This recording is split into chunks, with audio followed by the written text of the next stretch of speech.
Good afternoon. The Frederick Douglass Honor Society welcomes you to Frederick Douglass Day 2020. We'd like to take a moment to thank our partners, the Talbot County Free Library, the Town of Easton, and Talbot County, and also our sponsors, our premier sponsor, Mr. and Mrs. Paul B. Prager, the Talbot County Arts Council with funds from the Maryland Arts Council, Bay Photographic Works, Mr. and Mrs. Richard Tillman, Mr. and Mrs. Herb Miller, Ambassador and Mrs. Anthony Harrington, Landgraf Family Foundation, Janet Schilling of the Dr. Dodson House Bed and Breakfast, Mr. and Mrs. W. Buck Duncan, Mr. and Mrs. Robert Hyman in memory of Eric Lowry, Ms. Casey Sepp and Ms. Catherine Schultz, Alpha Kappa Alpha Sorority, the Star Democrat, and WCEI. I'd like to introduce John Stauffer. John Stauffer is the Cates Professor of English and of African and African American Studies at Harvard University. He's the author or editor of 20 books and over 100 articles, including Giants, The Parallel Lives of Frederick Douglass and Abraham Lincoln, a national bestseller, and the award-winning Black Hearts of Men and Picturing Frederick Douglass. His essays and reviews have appeared in Time, The Wall Street Journal, The New York Times, Washington Post, and in exhibition catalogs, journals, and books. Stauffer has presented on national radio and TV and served as a consultant or co-curator on films, exhibitions, and video games, including God in America, Django Unchained, War Photography, The Free State of Jones, The Abolitionists, Picturing Frederick Douglass, Red Dead Redemption 2, and Reconstruction America After the Civil War. Keidrick Roy is a PhD candidate in American Studies at Harvard University. His work examines the intersection of race, religion, and political philosophy in transatlantic intellectual history since the mid-18th century. In particular, he investigates how African American literary and cultural productions from the American Revolutionary period to the present day mediate, complicate, and extend the plurality of European Enlightenment philosophical traditions. His public humanities scholarship has been featured by CBS Sunday Morning, the Harvard Gazette, and the Christian Science Monitor. He is currently working on an exhibition for the Houghton Library in Harvard University entitled Reframing the Racial State, which will debut in 2021. I'm Timothy Young with the Frederick Douglass Honor Society, and I'm your moderator. Welcome, John and Keidrick. Thank you so much. First, I'd like to thank the Frederick Douglass Honor Society and all the folks involved with organizing Frederick Douglass Day 2020. It's a pleasure and an honor to be here with you today, John. As co-chair of my dissertation committee, we've known each other for 3 years now.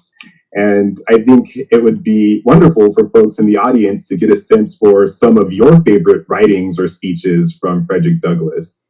So which ones resonate with you the most? A number of them. I adore What to the Slave is the 4th of July for a variety of reasons.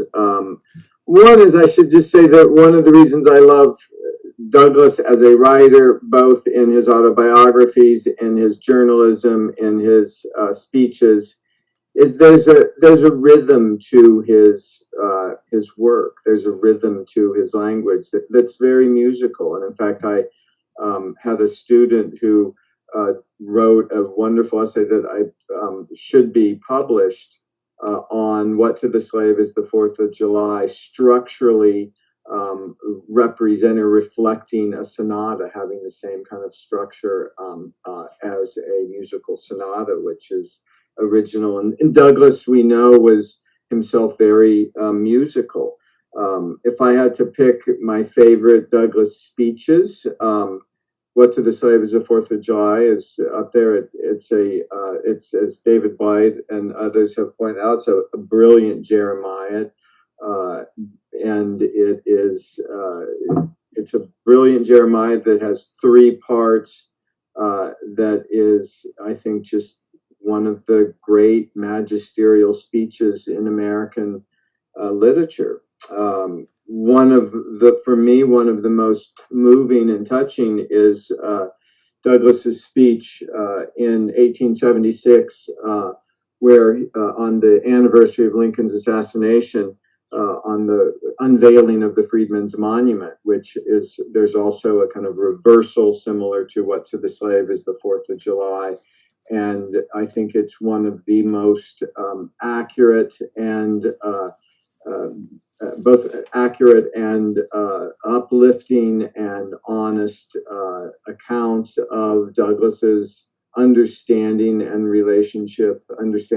relationship with Lincoln. But there's other speeches.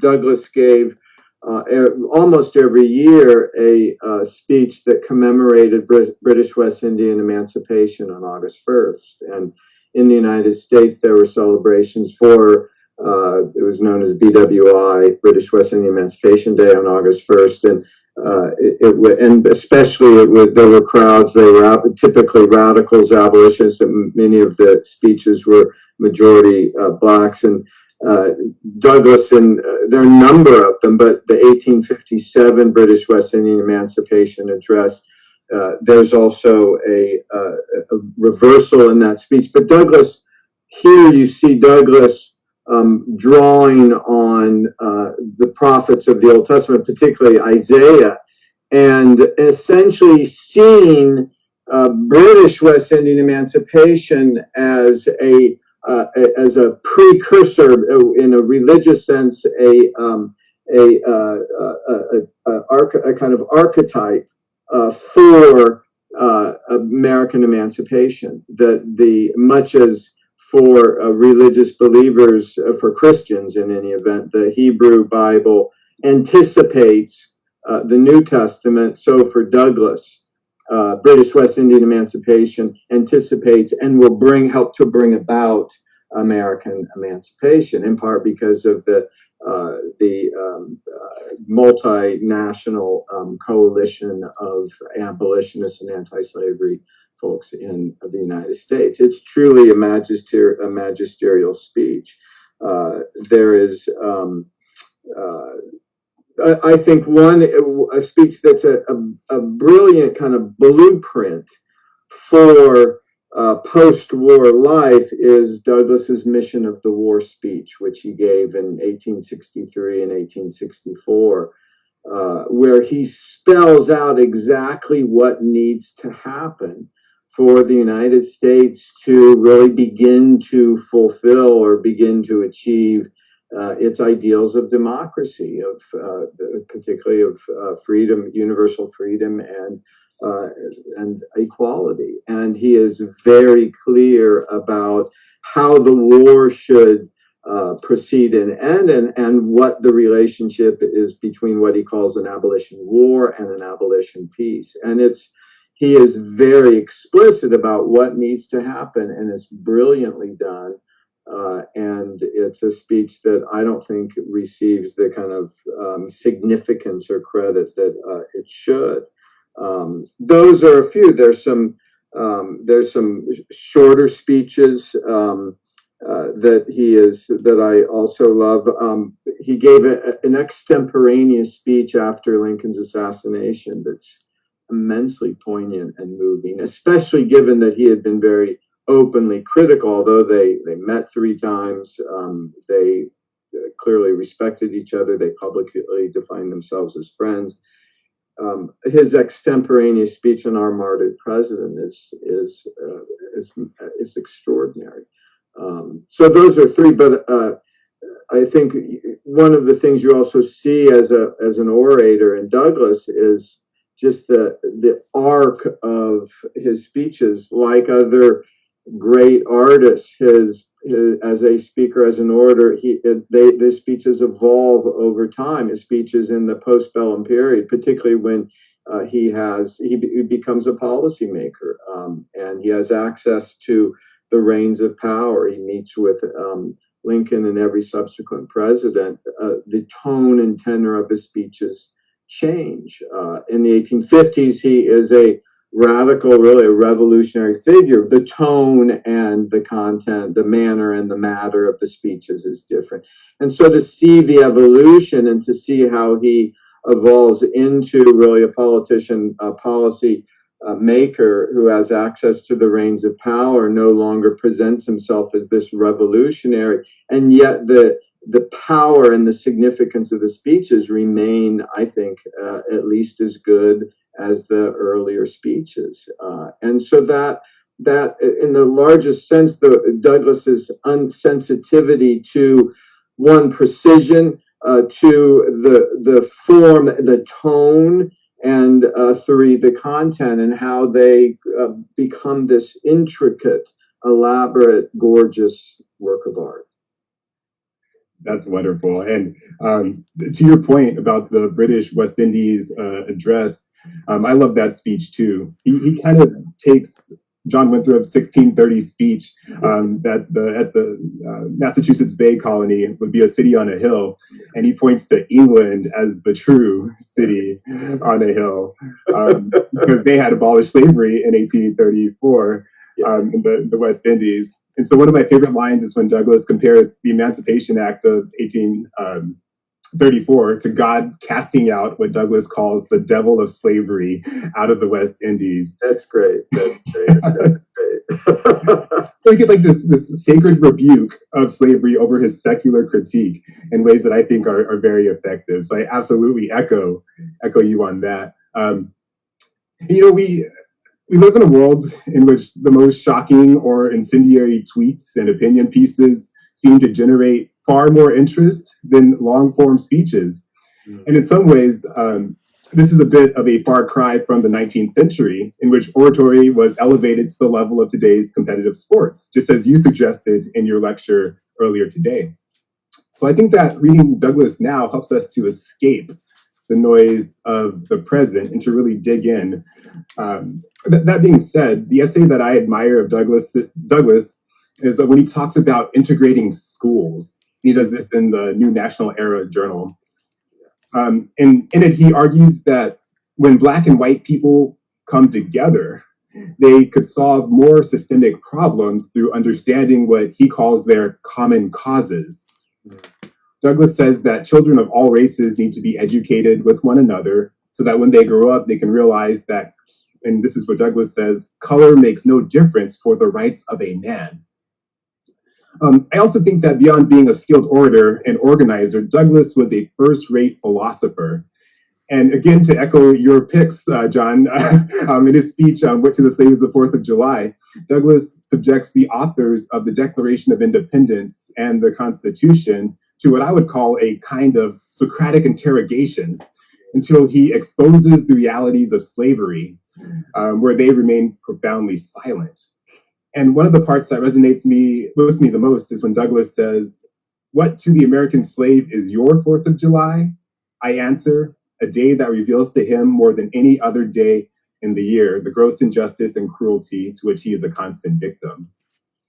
So anyhow, I'm sure a lot of folks would be interested in how you came to study Frederick Douglass and to eventually build your career in academia in many ways around Douglass's words and thought. Can you talk a little bit about how you came to study the works of Frederick Douglass? Yes, I will. I mean, let me just add to what you eloquently pointed out about What to the Slave is the 4th of July and Douglas as a philosopher. One of the other speeches that I love that was one of the inspirations for writing on Douglas and photography was his lectures on visual aesthetics. Essentially, he was one of the first, possibly the first African-American to write philosophically and theoretically about the power and the role of images, of visual aesthetics as one of the tools for helping to break down racial barriers, racism, and to try to help achieve or to help to bring about the nation closer to the equality. In terms of how I became interested and why I started writing on Douglass, it started when I was a young teenager, really. I grew up in Iowa, Nebraska, and North Dakota. I call Iowa home, Des Moines home, because I lived there longer than other places. But K through 12, I was in 9 different schools, all public schools, and some of the public schools, particularly in Nebraska and North Dakota, were not good. Des Moines had, I thought, very good public schools. And so but when we lived in Omaha and Grand Island in Nebraska, I started reading a lot on my own. And when I was, I think it was 13, a friend of mine gave me a copy of Douglas's narrative of the life of Frederick Douglass. His father had given him a copy, and so I remember reading it as a 13-year-old. It was, if I remember correctly, it was the first 19th century American text that I had read. Most of it was essentially young adult literature for kids my age. And I found it very difficult, but I also found it immensely, I spent a lot of time with it. I found it immensely inspiring. And I was just amazed at the sophistication and at the sound. I mean, at that time, I was a very slow reader. And so I had to hear each word as I read it. And I think that was an attraction because I remember thinking that Douglas's there was a music to this narrative, and that after that experience, I wanted to know, well, what other 19th century literature is out there that this is really really good. So that I ended up starting on this very long journey where I started reading some Lincoln speeches. I read other abolitionist work. I first started reading. I tried to read Melville's Moby Dick at age, I think it was 17, and that went completely over my head. And in fact, I didn't finish it. But that was really the beginning. And when I did my PhD at Yale, and I had the great fortune of working with David Bryan Davis, who is one of, essentially helped to create the field of slavery and abolition studies. His trilogy on the problem of slavery, each book won major awards: the Pulitzer Prize, the National Book Award, and the National Book Circle Critic Award, among other awards. And he was an extraordinary advisor, and he regularly taught Frederick Douglass, and even more frequently invoked him and quoted him. And I had taught Douglass before coming to Yale when I was working on a master's degree, and David very much encouraged my immersion in Frederick Douglass, particularly at that time when I arrived at Yale. The scholarship on abolitionists was very divided. People wrote just on white abolitionists or just on black abolitionists, and in the correspondence, Douglass and his black friend James McCune Smith, a black physician, and two whites, John Brown and Garrett Smith, I discovered this cache of letters that exploded the then current idea that the abolition movement was just an all-white movement. And at that time there were only a couple books on blacks. There were a few exceptions, but in any event, Douglass became central to both my writing and my scholarship and my teaching. And I think Douglass is a bit like Shakespeare. It's when you teach Douglass, it's like giving students candy. He's so good that you don't have to make a case for his brilliance. You just give it to students, and they read Douglass, and they say, like, "How come I haven't read him before?" Even if they've read it, this is so good. Shakespeare functions in a similar way, I think, for students of literature. I agree with you. It's funny, something else I learned that we have in common. I too didn't finish Moby Dick when I read it the first time. It would be. I wonder how many other people there are like that. Probably a lot, if people are honest. But as a child growing up in Texas, I was enthralled by Martin Luther King Jr. and other preachers and thinkers in the Deep South. My mom is from Mississippi, and my dad's from East Texas. And while I was aware of Douglass's story for quite a while, I first really, truly encountered Frederick Douglass's work in depth when I studied his postbellum writings for an exhibition that I co-curated with you at the American Writers Museum in Chicago a few years ago. Do you want to say more about that? Because you did a brilliant job curating that. And you were really, I mean, I really did curate. You curated it. I was shocked and amazed and just inspired by Douglass and how he delivered over 1,000 speeches throughout his lifetime and gives over 800 of them during and after the Civil War. And the same year our exhibit debuted in Chicago, I had an opportunity to be a project scholar and leader in a community event here in Somerville that was sponsored by the Massachusetts Foundation for the Humanities and hosted by city museums across the state. It was called Reading Frederick Douglass Together. And we had volunteers from across the city of Somerville take turns reading different parts of Douglass's 1852 speech, What to the Slave is the 4th of July, on or around Independence Day. And as a project scholar, I advised the event planning process as it rolled out. I gave a talk that provided some historical context for Douglass's speech, and I facilitated a community discussion around the meaning of the 4th of July against the backdrop of current national events. And it was particularly poignant this year in the wake of the murders of George Floyd, Ahmaud Arbery, and Breonna Taylor. So this past July marked my second year leading this event in my city.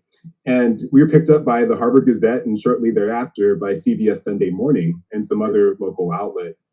Tell everyone about that story. It's great. It was fun. So after the Harvard Gazette story went live, I received a flurry of emails from CBS wanting to get in contact with me because one of their writers had also gone through Harvard's program and was an alumni working in New York, Khalifa Saneh, and so we connected. And the very next day, there were camera crews in our home and outside, and we talked about what we do here in Somerville as an annual tradition. And really, it's my hope that this event, which we do in Somerville, Massachusetts, and in other places, other cities in Massachusetts, becomes a national event. And that on or around the 4th of July, Americans across the country will read the Declaration of Independence alongside What to the Slave is the 4th of July together. And that way we can assess how close we've come to reaching the values to which we've aspired as a nation and where we still need to go from here. And so the first year that I did this event, we did read the Declaration and Douglass's response, you might call it, What to the Slave is the 4th of July. And that was pretty powerful. So I hope this is something that might spread in the future. Great. That's great. And John, you and I both know the story of a young man who asked Frederick Douglass what he must do to become a great leader.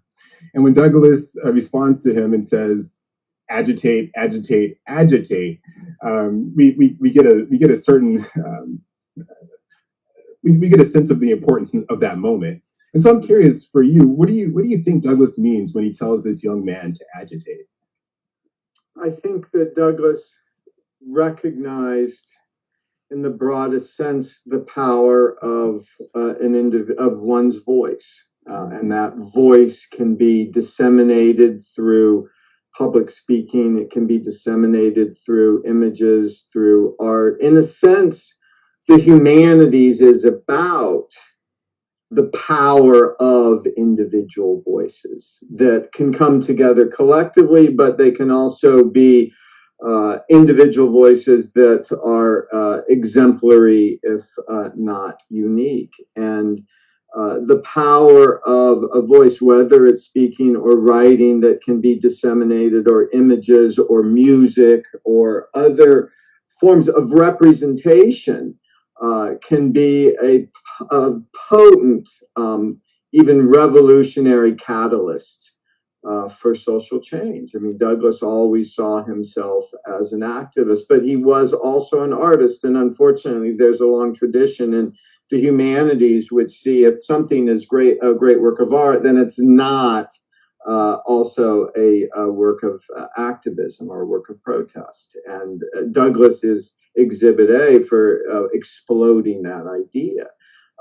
And so when that story near the end of his life,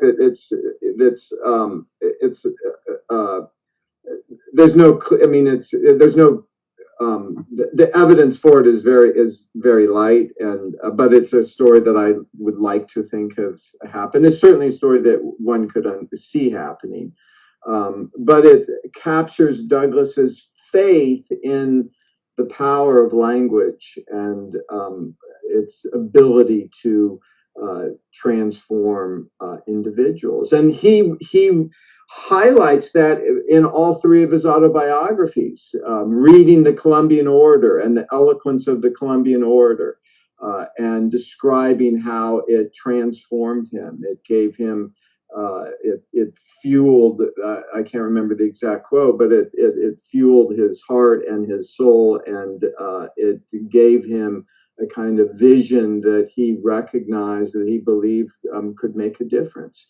It's also why Douglass was a staunch advocate of free speech, debate, petition, assembly, and civil liberties. And he knew as a slave and as a former slave that one of the criteria, one of the defining aspects of a slave society or of a slave state is that slave owners did everything they could to repress and to prohibit the dissemination of voices, of free speech, debate, petition, because if a slave or a former slave speaks out about what slavery is and what it does, it's going to convert a lot of people to anti-slavery because of the inhumanity of it. And so that's a long answer to the question, but Douglass really devotes his career to honing language in its various forms, as a speech, as a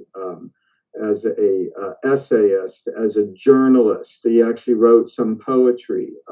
He was musically talented. Anne, his wife, was very accomplished violinist, and he loved music. In fact, one of the only things that he brought with him when he escaped from slavery were some hymn books. So he recognized, in a sense, the largest sense you could say, that Douglass recognized the power of the humanities, and he took full advantage of it. I agree. And it's so beautiful to see kind of a continuation among the various of his thought, of his passion, of his intellect across the various media that he uses. From his autobiographies to his speeches, to even it translates well into his photography as well. And I think you captured that quite well.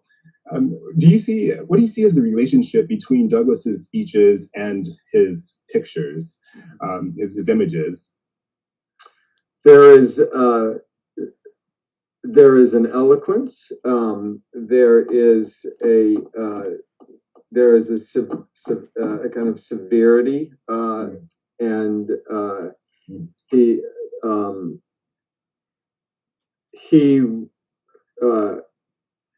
there's a confrontational aspect. I mean, his signature pose from the early, once he felt comfortable, and my colleagues argue that after he sits for the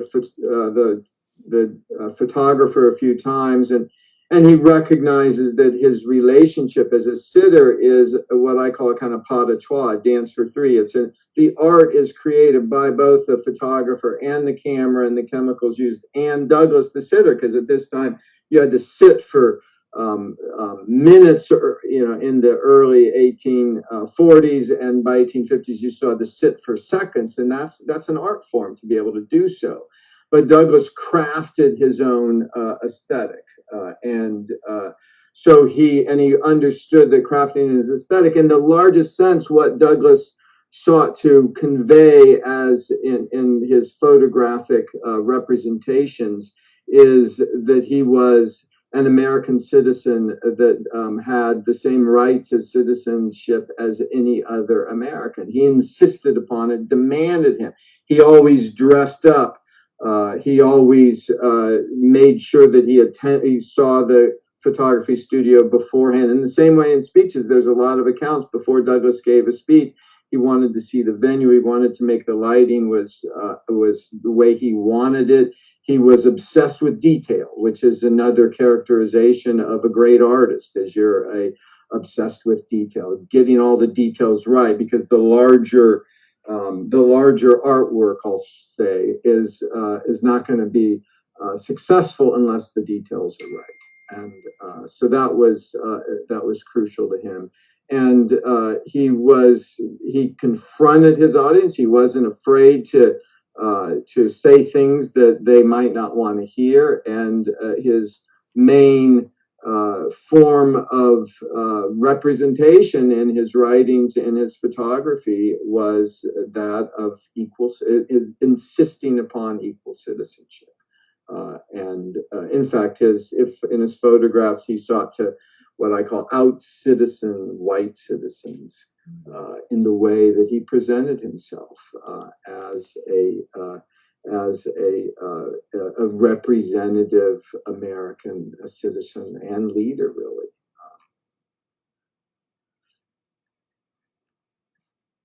So it's a great question. He does that throughout him. He was someone, I also say, you see it in the photographs, he had a flair for fashion. He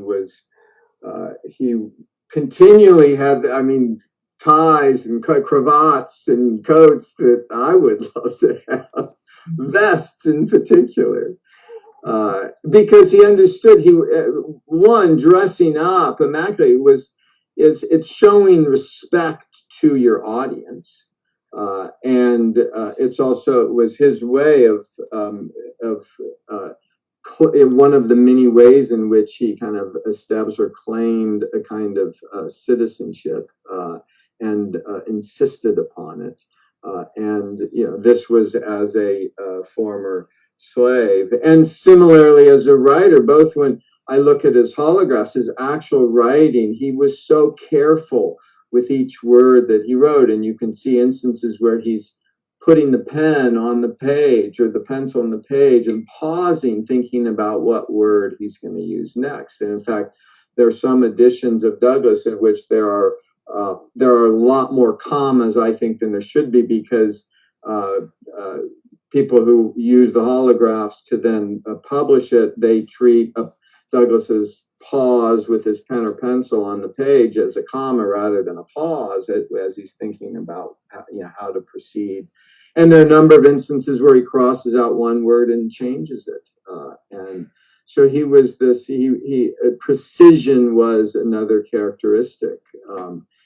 And another feature that we've both reflected is that Douglas, as a writer, as a speaker, in his photographs, there was a kind of continual evolution. What I say in the book and in speeches is that, for example, his facial hair continues to evolve, which I think I love. I mean, he was, in a sense, I think he conceptualized a democratic self as a self that is in a state of continual evolution. And in part because it explodes, someone who's continually evolving explodes the very foundations or definitions of both slavery and racism, because slavery depends upon this understanding that there is a very low ceiling above which people cannot evolve. And that racism also depends upon this fixed, rigorous hierarchy. Some people are at one level and some people are at another level. And Douglas's notion of it's why I think a lot of conservatives get Douglas's the most famous speech he gave in his lifetime was Self-Made Men, and a lot of conservatives today think that Douglas his Self-Made Men speech is about pulling yourself up by the bootstraps. In my view, if you actually read it closely, it's much more about this idea of continual evolution. The true self-made man or self-made woman is continually evolving, continually exploring, infinitely curious, and never being satisfied with what he or she's doing, and recognizing that as time evolves, as we grow, as we develop, what we've done in the past should not be, we have to continually remake ourselves. Yes.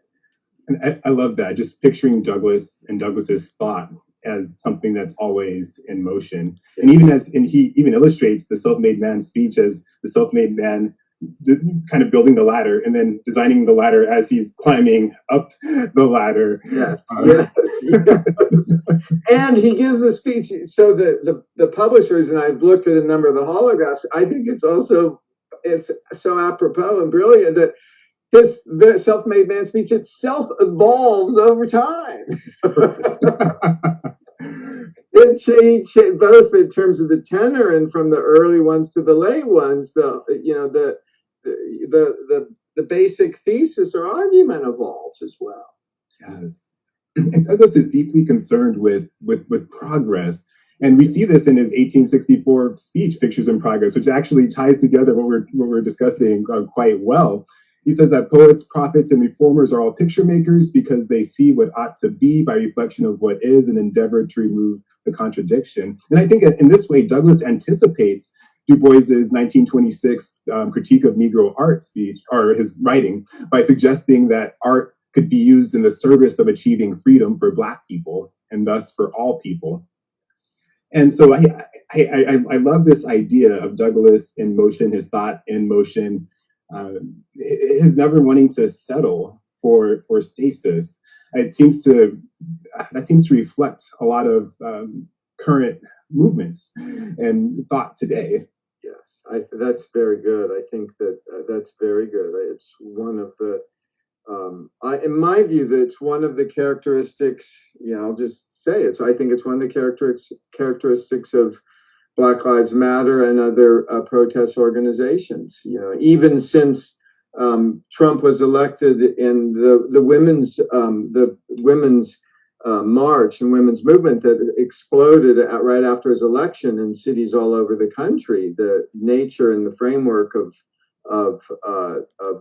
voices, activist voices today, they're different than what they were when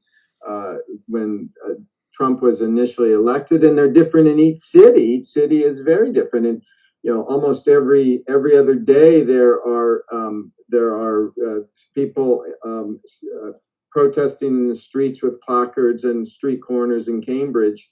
And in Cambridge, where I live, it's very peaceful, and it's all voice. In other communities, it's much messier, I'll say.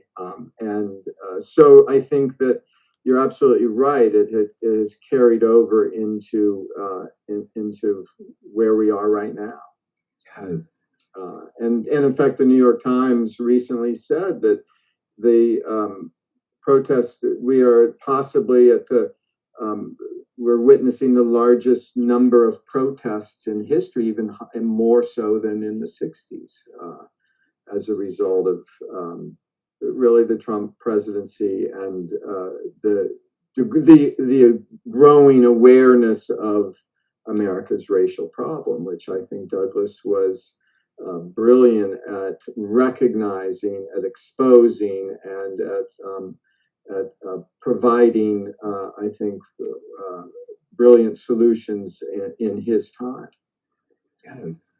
Douglas, and King echoes that when King says, "All I say to America is be true to what you said on paper." In a lot of ways, he's echoing Douglas's call in his "What to the Slave is the 4th of July" speech, and saying, "Hey, this is what America claims to be.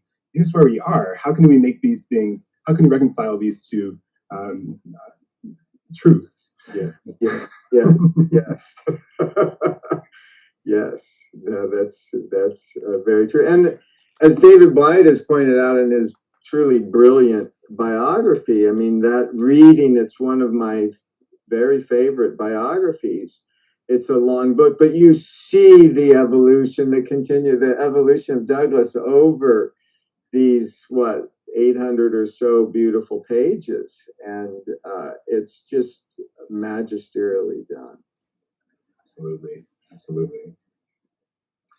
Would this I did be an interview with the Public News Service yesterday, just in connection to promotion for this event, and the editor suggested that I believe that Douglas would approve of Black Lives Matter, which isn't what I said because we can't know for sure. But I think that Douglas would support the types of movements whose aim is to critique the systems that perpetuate racial inequity, which is exactly what we're both saying here. In fact, Douglas says in his speech on photography, where there is no criticism, there is no progress. So I think that we need to bear this in mind as we reflect on contemporary movements and engage in our own examination and critical thinking about the democratic processes and how they unfold. So rather than me saying that Douglas would support any particular organization, I say that Douglas embraces the particular spirit of universal equality in a very positive way. And it's beautiful to see him aspire to that and reach it in almost every single speech that he writes. Mm. And he was someone that's very good. He was someone who himself was a leading member of a number of different abolition organizations, from William Lloyd Garrison's American Anti-Slavery Society. He was a founding member of the national of the American of the Abolition Society that emerges in 1855, and in the National Liberty Party and earlier, and then he becomes both a champion and critic of the Lincoln administration during the war, and you see this evolution. So he understands that he as we both emphasized, he highlights the degree to which that a certain type of organization is appropriate for a certain moment, but it's not necessarily appropriate for all moments. And that another crucial factor about Douglas that I think a lot of people miss about Douglas and about abolitionists in general is there's still this understanding that abolitionists were radicals or revolutionaries, but they were unwilling to compromise, unwilling to work with people who were liberals and moderates. Whereas Douglas, there are numerous examples of Douglas stumping for giving speeches on behalf of Republican candidates who never said they were abolitionists. They were simply anti-slavery, which at that time for almost all anti-slavery folks in the 1850s, it meant that they hated slavery and they wanted slavery to end, but not immediately necessarily. And they did not embrace racial equality. And yet Douglas understands that the rise of the Republican Party, the emergence of the Republican Party, although it's certainly anything but an abolition party, and he's a member of the Liberty Party and the Radical Abolition Party, and recognizes that putting pressure on the mainstream anti-slavery party will help the cause, so that he's working vigorously, both as a radical revolutionary, but also in helping the more moderate anti-slavery party, or a party that's hoping to end slavery in numerous ways. He works closely with, he was friends with people who were not abolitionists. And it's how change, in my view, how change is most likely to happen, where you have radicals or revolutionaries at the margins working with, collaborating with those people who have access to the seats of power, with your policymakers. That coalition, that integration can lead to substantive change. Absolutely. Absolutely. Would now be a good time to ask some of the local questions? Sure. Great. We have 4 so far on the Facebook page. Some of them deal with local issues and some more general. The first one is, and this is definitely local. Knowing Frederick Douglass's hatred of racist caricatures, what would you think he would have thought of the racist stereotype figurines and prints of African Americans sold in Easton's Trumpeter Swan antique store? And what would he have said to many of the organizers of this event who were told of this in September 2019 but chose to stay silent while claiming to honor his legacy? I realize that's kind of a dig at our organization, but it's a valid question. So that, I know how Douglas responded visually, because Douglas, from the 1850s to the rise of the halftone process and the development of being able to circulate prints in newspapers, racist caricatures were everywhere, especially in the postbellum period. And so one of the reasons why Douglas dressed up and he essentially sought to out-citizen white citizens in his look is to provide this counterpoint to racist caricatures and to achieve a truth value. And so Douglas realized that he couldn't destroy or censor or eliminate all these racist caricatures that were around in his lifetime, but he could silence or defuse or offset them with images, with words, with speeches, writings, as that people recognize as truthful in a way that these racist caricatures then are exposed as being the caricatures that they are. And I would echo that Douglas would be abhorred by it, but he would also, and I think Douglas and Martin Luther King Jr. have this in common. They look for active and creative ways to transcend the problem, so to render that problem inoperative. And for Douglas, his opposition to those racist caricatures was to present himself so many times in so many different poses that it destroys the power of these images that say that Black people have no dignity. So I think that Douglas is brilliant in thinking around and outside. Sometimes if you can't face that problem directly, there are other ways to get to the solution. And I appreciate Douglas for encouraging us to continue to think in those ways today. Yeah, Douglas recognized, just to add one more thing, he recognized he was a huge champion of free speech and of civil liberties, but also understood that there are always limits to free speech. In the United States today, there are limits to free speech in terms of pornography. And yet there are far fewer limits to free speech in terms of racism, which itself is a kind of pornography. So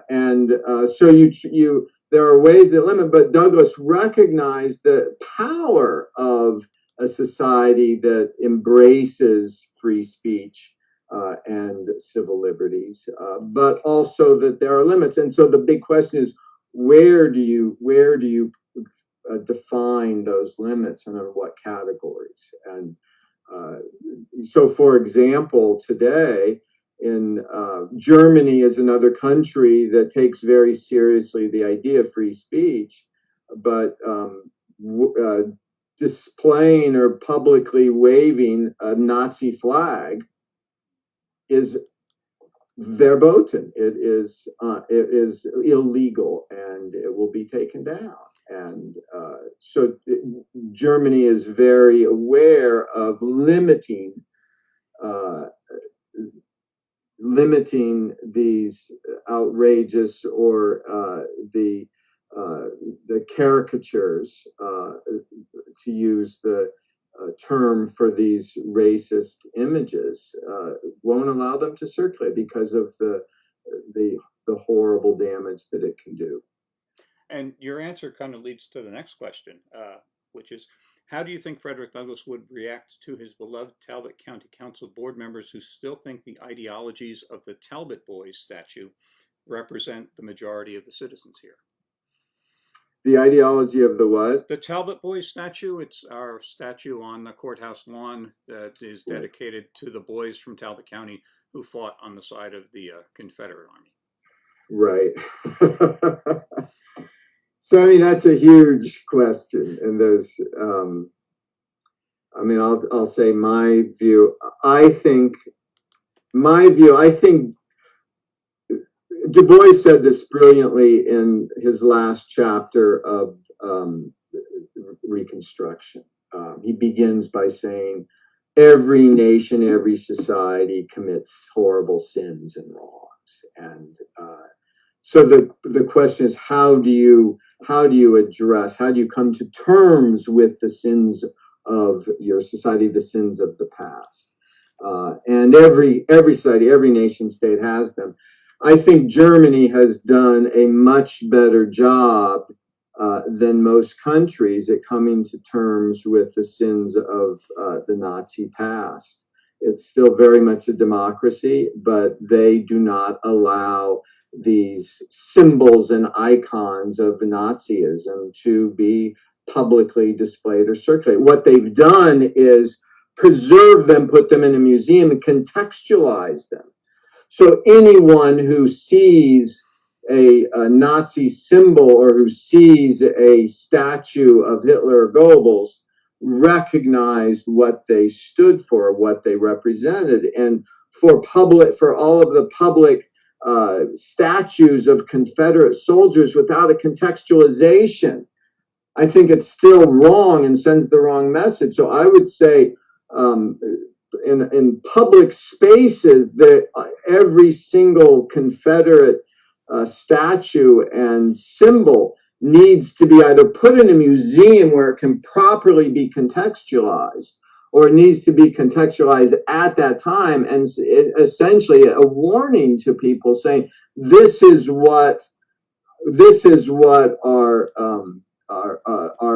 predecessors lowered themselves to, the state that they lowered themselves to. This is a warning of what humans are capable of doing in terms of inhumanity, of inhumane things.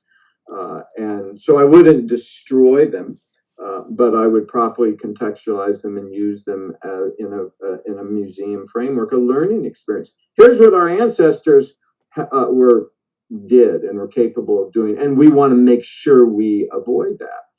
In some instances, one of the things that still outrages me when I even think about it or read about it is the major military bases that have been named after rebel generals. I mean, that would be, again, to use Germany as an example, it'd be like a military base in Germany named, the Hitler military base, the Goebbels military base. I mean, it's not just absurd, it's just horrifying. I agree with that completely in terms of the military bases. And I served in the Air Force for 8 years as an officer, a captain, before coming into academia. And I am happy that we're now having conversations about renaming these bases. It's bizarre how they came to be named as they were in the first place. But I mean, I hope events like these, like Frederick Douglass Day, will serve as an entry point for us to have these kinds of historically informed community discussions about the persistence of race and racism here in the United States. I believe that part of the spirit of this day is to break down barriers between history as this academic subject that people either loved or hated in school, and actually using history to be a living framework for us to think about how we got to where we are and how we might better understand our present moment with the past in mind. And so I think that it's important for us to continue to have these kinds of days and these kinds of conversations, because the spirit of America is changing. We're waking up to some of these, the evils of the past in ways that we hadn't up until this point. And I think that we can improve like Douglas. I believe that we can get better going forward, but we have to do the hard work and have those hard conversations. That's beautifully said, Keidrick. Thanks. So this question, because it contains a personal message, I'll read the name. Bishop Joel Johnson asks, given the increase in minority persons in our nation, the so-called white mainstream churches need to elevate their thinking, their manner of presentation, to participate with all persons as we reshape. Which of Mr. Douglas's works would you recommend to our churches today? And he adds, and it's good to see and hear you again. And he adds what? He adds that it's good to see and hear you again. I assume he's met you here in Easton before.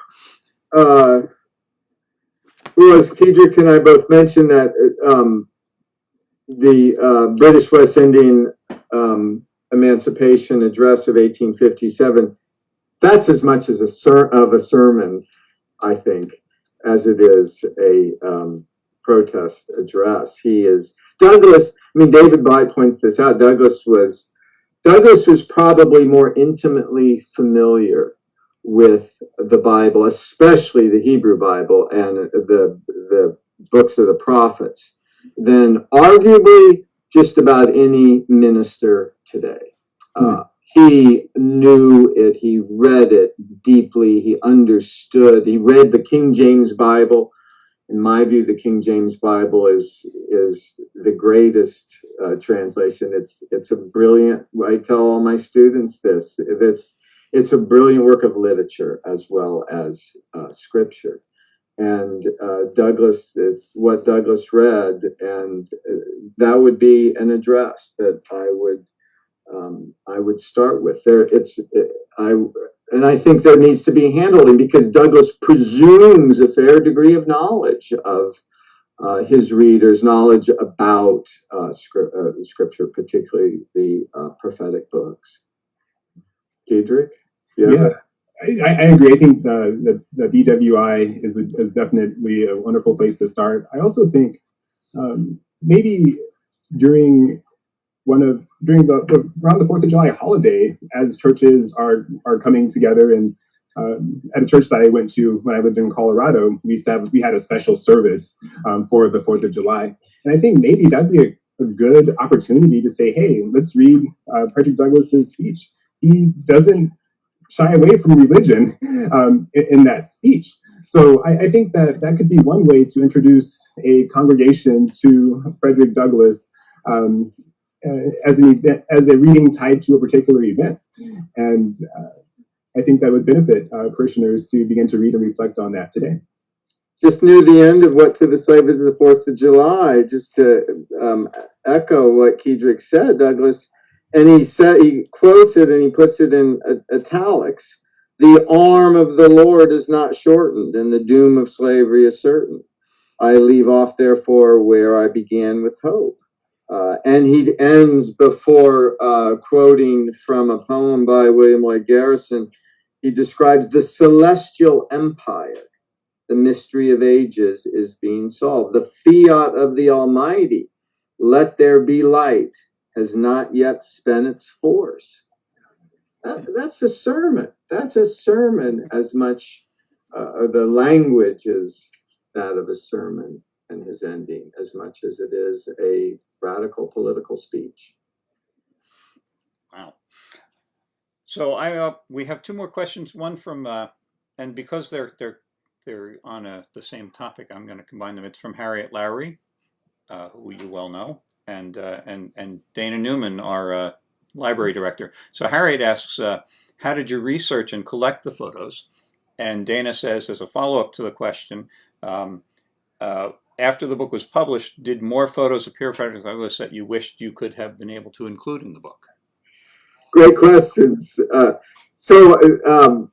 It's most of the research for the book involved just researching, exhausting, and going to every repository and museum and archive to find out how many photographs there are. And it was a team. So Zoe Trott and Celeste Burney and I, we split up the assignments. That was a huge amount of work. And so when we signed the contract, I think in 2012, maybe earlier, in the first the first like couple years, all the work was just systematically going through the archives, finding out how many photographs that we could find. We had, Zoe and I in particular had a hunch or a sense that Douglas was the most photographed American, and we provided that as the title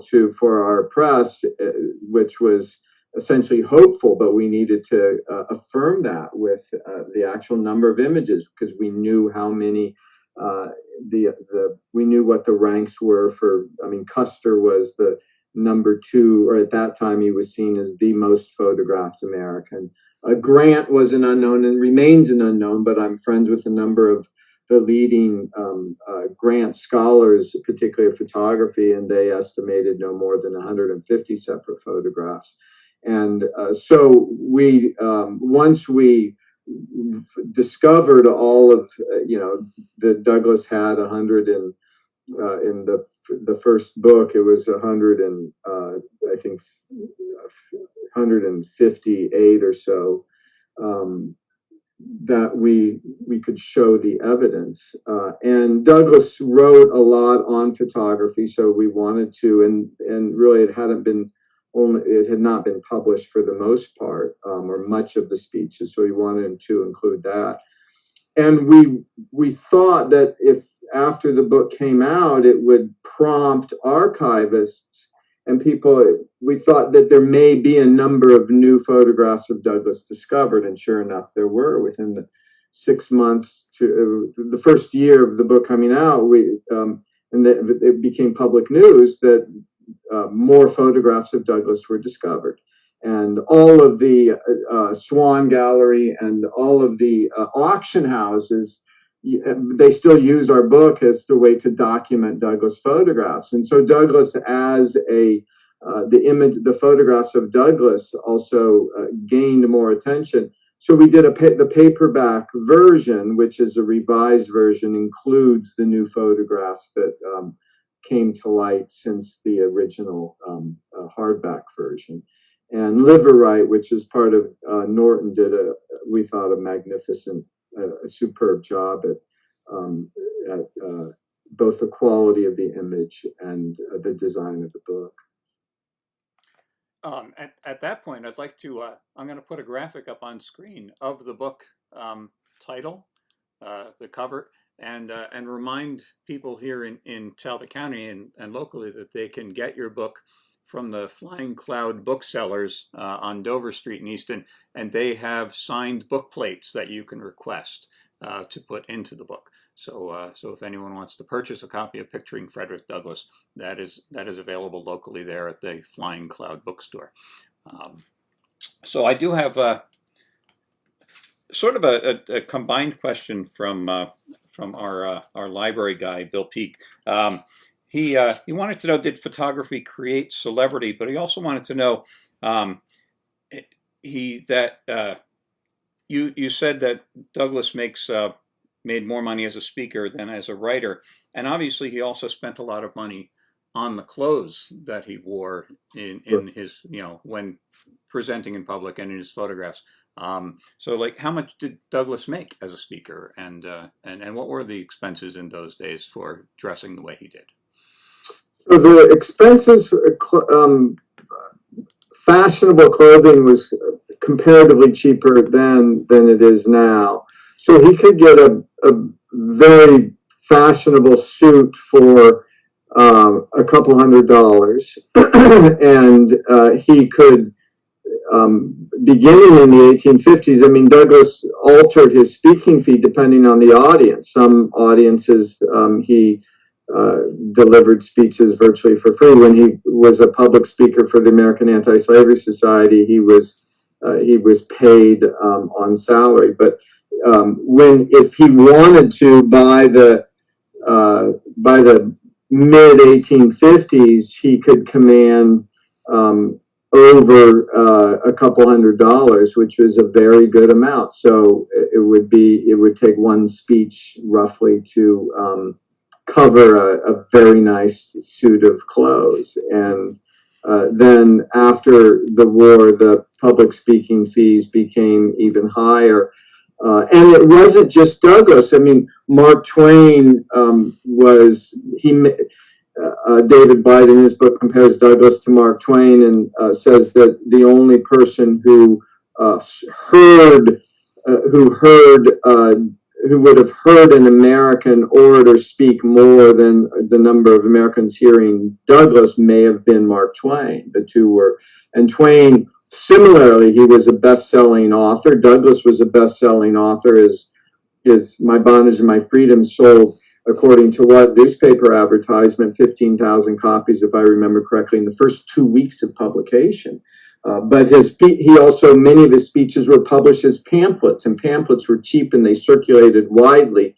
So the speeches were published in multiple forms.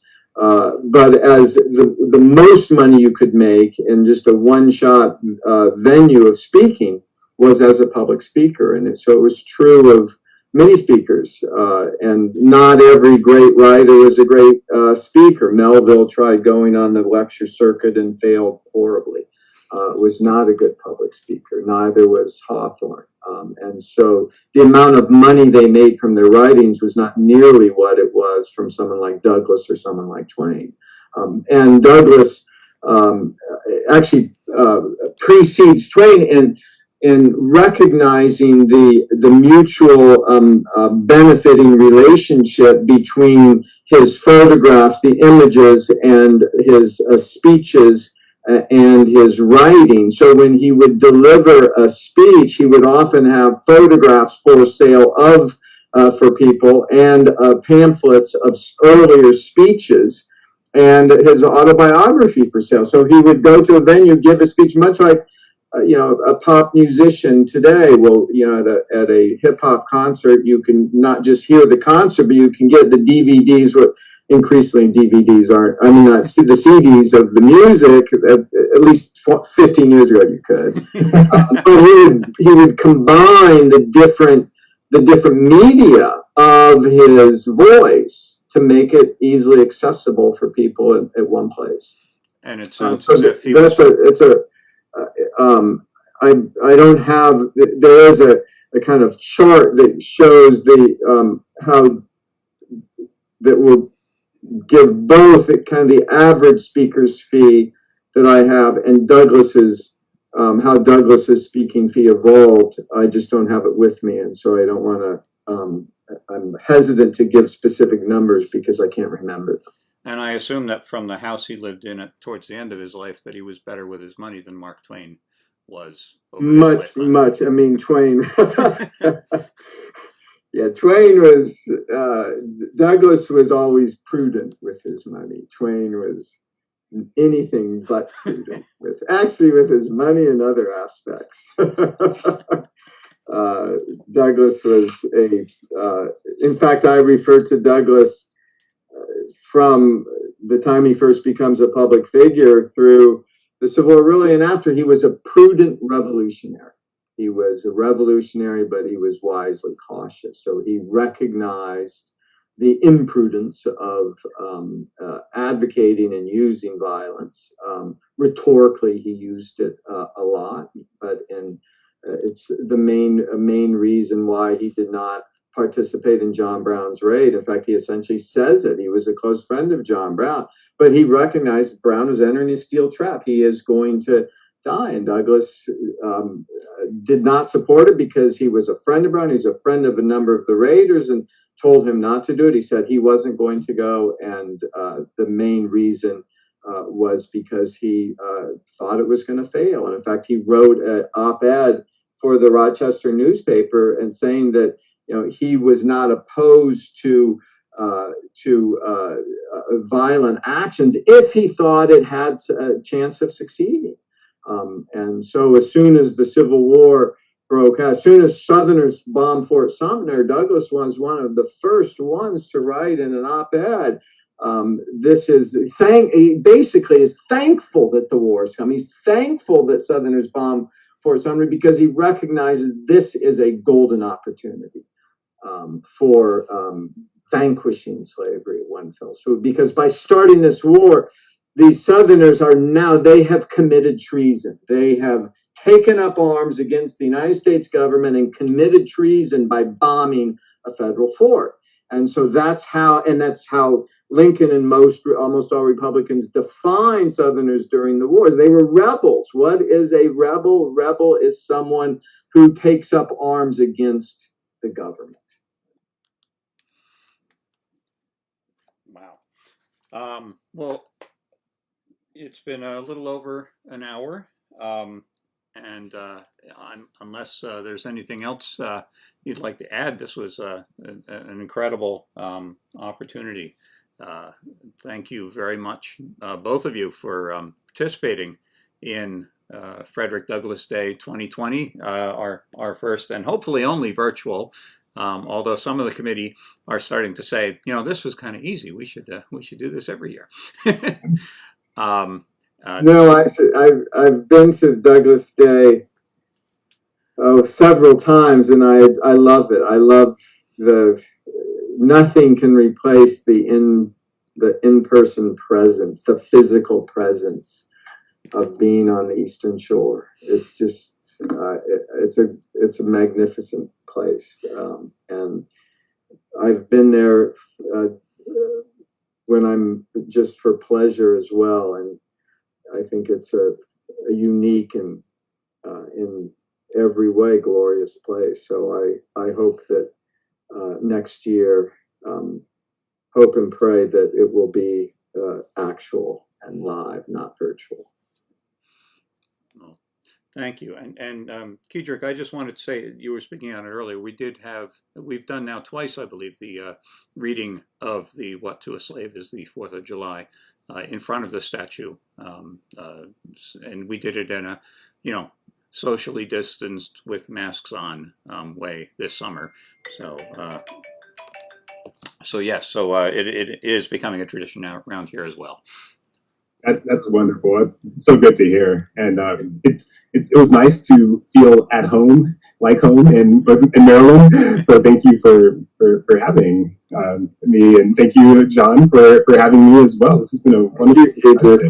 It's always a great pleasure and honor to speak with you. In fact, Keidrick, why don't you describe for the audience, for anyone who will be in Cambridge, you're curating an exhibition at Houghton that was coming up, and I've had a sneak preview at it that I think it's truly going to be stunning. And there are some.